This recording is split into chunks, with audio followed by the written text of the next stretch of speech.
Hello friends, आज हम आपको फ्रीक्वेंसी मॉड्यूलेशन डीमॉड्यूलेशन के बारे में बता रहे हैं। फ्रीक्वेंसी मॉड्यूलेशन डीमॉड्यूलेशन में क्या होता है कि आपकी जो दो फ्रीक्वेंसीज होती हैं उनका डिफरेंस के बारे में बताया जाता है। ये वाला आपका वापस ऑडियो ऑक्सीलेटर ही है, जिसमें ये आपका एम्पलीट्यूड के लिए या फ्रीक्वेंसी के लिए, ठीक है। ये दोनों कंट्रोल जो है एम्पलीट्यूड और फ्रीक्वेंसी आप इससे वेरी कर सकते हो। उसके बाद इस फ्रीक्वेंसी मॉड्यूलेशन में हम दो टाइप से फ्रीक्वेंसी मॉड्यूलेशन को कर सकते हैं। एक तो रिएक्टेंट मॉड्यूलेटर से और एक वोल्टेज कंट्रोल ऑक्सीलेटर से। तो आज हम आपको वोल्टेज कंट्रोल ऑक्सीलेटर से करके बताएंगे, ठीक है।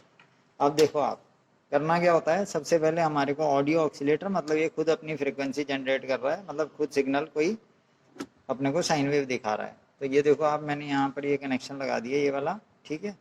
अब उसके बाद मैं आपको ये ग्राउंड लगा देता हूँ। ग्राउंड आप कहीं भी 0 वोल्ट कहीं भी लिखा हो तो वो ग्राउंड कहलाता है, या फिर आप अगर जी लिखा हो तो जी से ग्राउंड हो जाता है। अब देखो आप, ये CRO में देखो आप कि एक साइन वेव दिख रही है अपने को, ठीक है। ये साइन वेव दिख रही है, इससे एम्पलीट्यूड और फ्रिक्वेंसी अपन कैलकुलेट कर सकते हैं, जो कि हमारे पहले और वीडियो में हम डाल चुके हैं कि CRO में कैसे फ्रिक्वेंसी और एम्पलीट्यूड जनरेट कर सकते हैं। अब ये जो आउटपुट यहाँ से आया, इस वाले पॉइंट से जो आउटपुट आया, उस आउटपुट को हम क्या करेंगे, ये जो VCO दिया हुआ है, मतलब वोल्टेज कंट्रोल ऑक्सीलेटर दिया हुआ है, इसके अंदर सर्किट बना हुआ है, इसके नीचे की साइड पे सर्किट बना रखा है उन्होंने। तो ये किट के अंदर, तो यहाँ सबसे पहले हम क्या करेंगे, ये हो गया आपका मैसेज सिग्नल, है ना।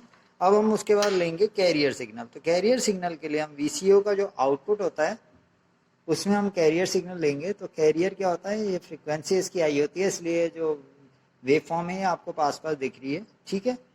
उसके बाद हम क्या करेंगे, इसका जो आउटपुट था ऑक्सीलेटर का, ऑडियो ऑक्सीलेटर का, उसको VCO के इनपुट में देंगे।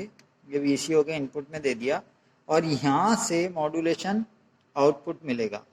अब आप देखो, यहाँ पर आपको अभी क्लियर नज़र नहीं आ रहा होगा, मैं हल्का सा इसको टाइम पीरियड को कम ज़्यादा करके दिखाता हूँ तो आपको क्लियर नज़र आ जाएगा। ये देखो, यहाँ पर देखो आप, ये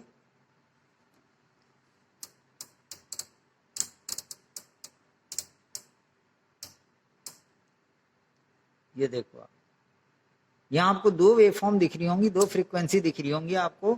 एक तो ये वाली जा रही है, ये वाली, ठीक है, और दूसरी जो जा रही है ये सेकंड नंबर की, ये वाली जा रही है, दिख रही है आपको। तो इन दोनों का हम क्या करते हैं, डिफरेंस निकालते हैं। तो हम कैसे निकालते हैं, पहले एक की फ्रीक्वेंसी ले लेते हैं, फिर दूसरे की फ्रीक्वेंसी ले लेते हैं, और दोनों का जो डिफरेंस होता है उसको हम निकालते हैं। तो उससे ये फ्रीक्वेंसी मॉड्यूलेशन का हमारे को पता लग जाता है कि फ्रीक्वेंसी मॉड्यूलेशन इसमें कैसे ये वर्क कर रहा है, ठीक है। ये तो हो गया मॉड्यूलेटेड वेवफॉर्म। अब उसके बाद डीमॉड्यूलेशन के लिए बहुत सारे तरीके होते हैं, जैसे क्वाड्रिक डिटेक्टर है, क्वाड्रेचर डिटेक्टर है, फोस्टर है, फोस्टर रेशो डिटेक्टर है, एम्पलीट्यूड लिमिटर है, ठीक है, फेस लॉक लूप डिटेक्टर है, detector and resonant circuits detector है, और लास्ट में लो पास फिल्टर होता है। तो क्या करते हैं हम, यहाँ से जो मॉड्यूलेटेड वेवफॉर्म होती है उसको हम इनमें से किसी के भी इनपुट में देते हैं, और उसके आउटपुट से लो पास फिल्टर पे लेके लो पास फिल्टर से आउटपुट लेते हैं। तो जब लो पास फिल्टर से आउटपुट लेंगे तो जो वेवफॉर्म आपकी स्टार्टिंग में आ रही थी, जो साइन वेव आ रही थी यहाँ से, वही अपने को वापस यहाँ पर लो पास फिल्टर पे रिसीव हो जाती है। तो वो सर्किट जो होता है वो होता है डीमॉड्यूलेशन। वो डिपेंड करता है कि आप इसमें से इन 6-5 में से कौन से में लगा के और कौन से आप आउटपुट ले रहे हो, ठीक है। Okay, thanks.